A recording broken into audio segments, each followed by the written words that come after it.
Say hi, how are you? Okay. It's good to see you. Thanks for joining us. Always don't recognise you with your beard. Why have you got this work to rule? Well, it's not a work to rule, because unfortunately, BR Well, it sort versus... of is. Well, it's illegal for us to work to rule, so I've got to Okay, so clarify that. okay, sorry. fine. So, quite simply, after 4 years without a pay rise, we're still in a dispute.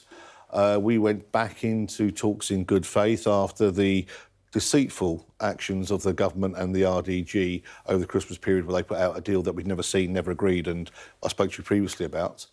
We then went back into a process where we agreed a framework about how we would deal with things, and they reneged upon the framework and put yet another deal out that contained all our red lines. So we took some action post that.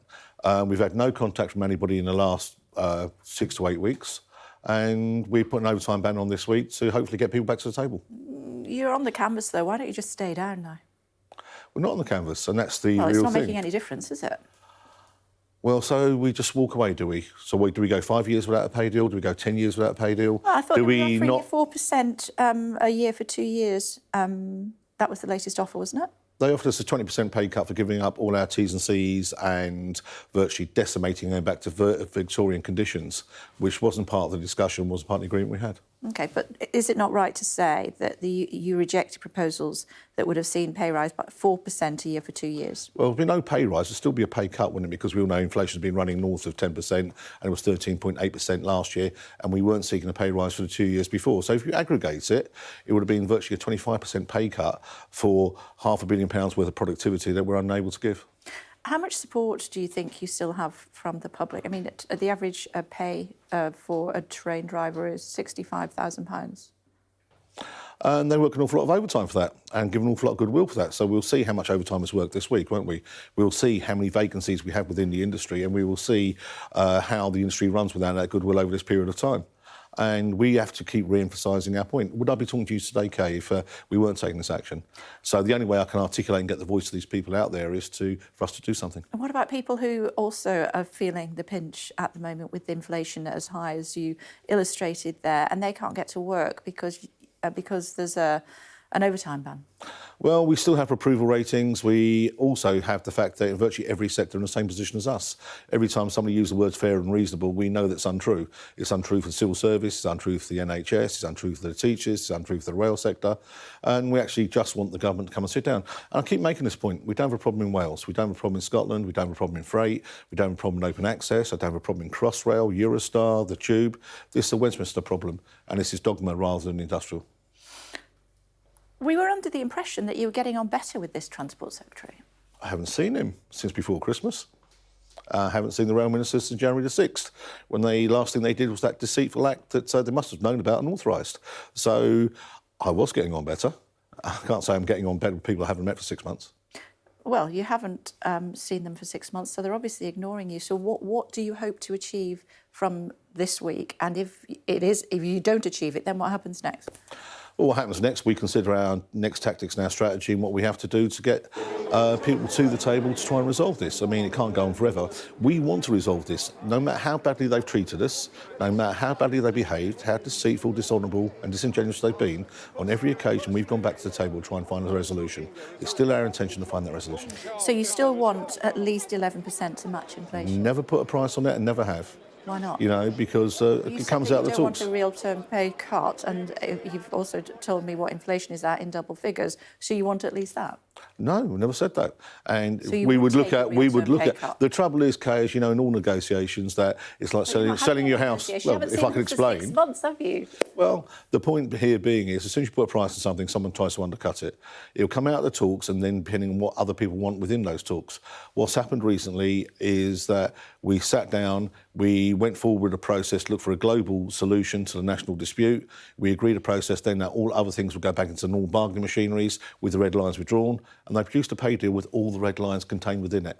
But Devin, that was bad faith. What are you going to do to get them round the table if they don't want to come? And you've not, as you said, you've not spoken to them for you've not seen them for 6 months. What are you going to do about it? We're going to keep taking action until someone listens to us. But it doesn't look as though they're going to. Well, if they Sounds don't, like you're whistling in the wind. Well, if we have to whistle in the wind for 5 years, 10 years, 20 years to get somebody to the table, this will be resolved at some point, and somebody will talk to us properly at some point.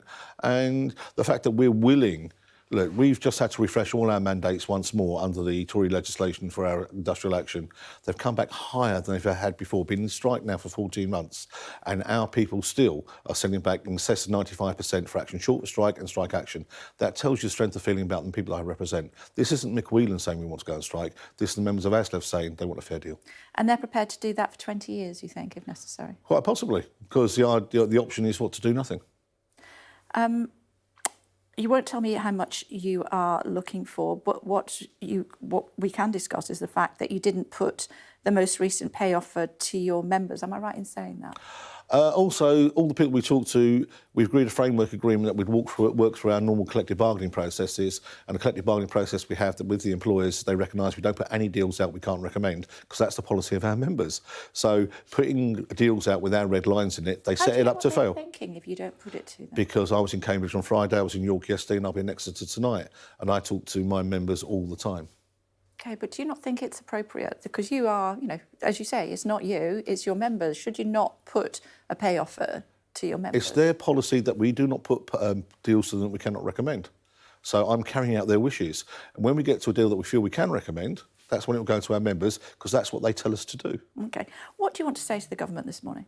What I want to say to the government is I'm terrified by their plans of closing booking offices in an increasingly impolite society. They're making our railways left state, and anybody's making the railways unviable and deterring people travelling with them, it is this government. In what way are they less safe?